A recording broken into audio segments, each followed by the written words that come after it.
the one thing me and Ryan have actually heard a lot about is the pushback on this is that a lot of people actually say that there's not a problem as long as you obviously cook the foods long enough and cook them properly.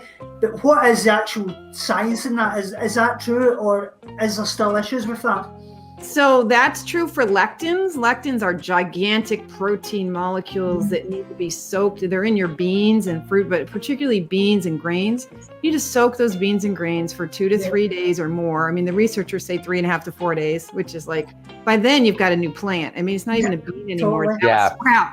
So like beans don't work unless they're sprouted, basically what the research says. And then you have to still use pressure cooker level heat to really kill the lectin activity. So that works for lectins. It also works for phytates, but for oxalate, no way. The crystals are so durable.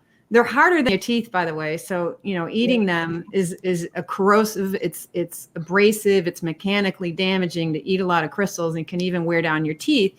And so they sometimes find this micro wear on the teeth of old skeletons, buried in the ground for the last 50,000 years from diets that were high in sweet potatoes or these.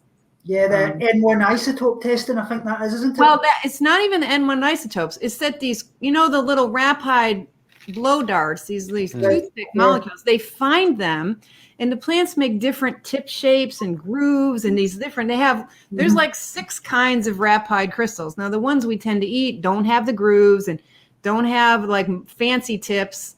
They're pretty basic, like simple toothpicks. So they can tell a little bit about what kind of foods these ancient people were eating, and they can see they were eating a lot because those little toothpicks are wearing down your teeth. Yeah. So anyway, that's a side thing.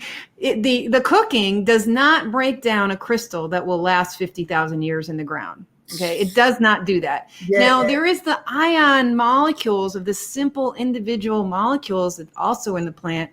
And those are the most important of all, because those can so easily get into your bloodstream, where those big crystals, they don't get into your body. They just abuse your teeth and your digestive tract.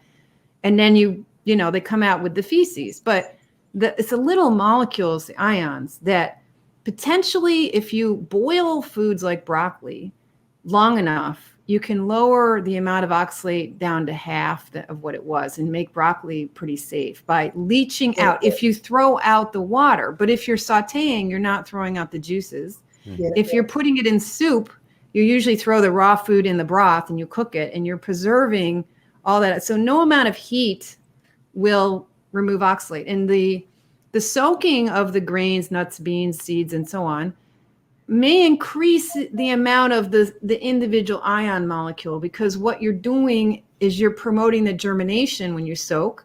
So the point of the crystals in the seeds is to save that calcium. Now, as you're germinating, you're liberating the calcium, but you're also liberating now an oxalate molecule, an ion, and that's the one that goes in your body.